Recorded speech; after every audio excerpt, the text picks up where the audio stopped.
Hi viewers, welcome to Jayalakshmi kitchen. இன்றைக்கி நம்ம கிச்சனில் ரொம்ப சிம்பிளான ஒரு லன்ச் மெனு தான்.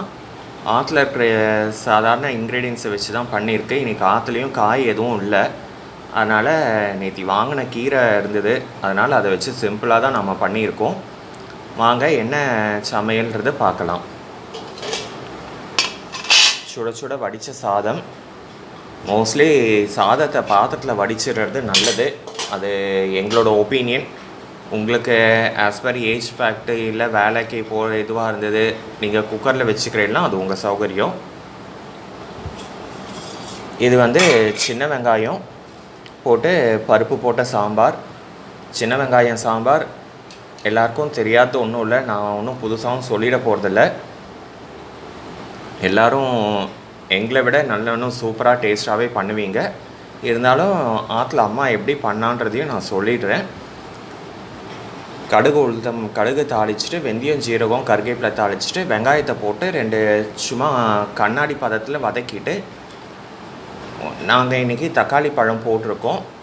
நீங்கள் தக்காளி பழம் போடுறதுனா போடுங்க, இல்லைனா விடுங்க, அது உங்கள் இஷ்டம். தக்காளி பழம் போட்டு நெல்லிக்காய் அளவு புளி அதை கரைச்சி விட்டுருங்கோ. அதுக்கப்புறமா மஞ்சப்பொடி, சாம்பார் பொடி, உப்பு, இது 3 போட்டு ஒரு கொதி வந்ததும் இந்த கரண்டியால் 2 கரண்டி பருப்பு வேக வச்சு எடுத்து மசிச்சு அதுக்கேற்ற மாதிரி நீங்கள் விளாவிடுங்கோ. சாம்பார் ரெடி. பெருங்காயம் போட்டெல்லாம் இறக்கிட வேண்டியது தான்.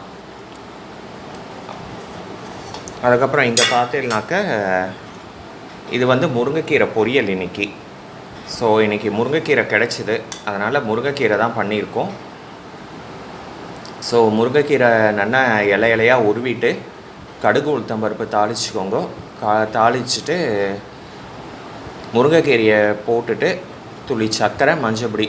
சர்க்கரை எதுக்கு போடுவான்னாக்கா அந்த கீரையோட தன்மை மாறாமல் இருக்கும், அந்த கலர் மாறாமல் இருக்கும்ன்றதுக்காக தான் துளி சர்க்கரை போடுறது.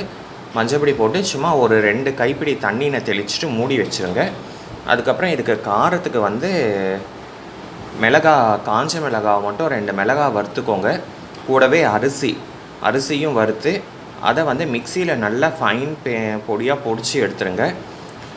எடுத்து அதை தனியாக வச்சுட்டு இந்த வேகிற முருங்கைக்கீரையில் துளி உப்பையும் போட்டு மூடி வச்சு அது நல்லா அந்த உப்பெல்லாம் பிடிச்சி வந்ததுக்கப்புறமா இறக்குற ஸ்டேஜில் இந்த அரைச்சி வச்சுருக்க மிளகா, அரிசி, இதில் அரைச்சி வச்சுருக்க மிளகாவையும் அரிசி மாவையும் தூவிட்டு ஒரு 2 நிமிஷம் அப்படியே விடுங்க. அது நல்லா எல்லாத்துலேயும் ஸ்ப்ரெட் ஆகி நல்லா ட்ரை ஆகி வரும்.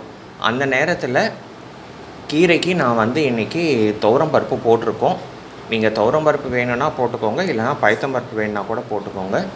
துவரம்பருப்பு போட்டு ஒரு 2 நிமிஷம் நல்லா கிளறி கொடுங்க. கிளறி கொடுத்துட்டு நல்லா டீப் ஃப்ரை ஆகிற மாதிரி வரும்போது துளி பெருங்காயத்தை போட்டு இறக்கிடுங்க.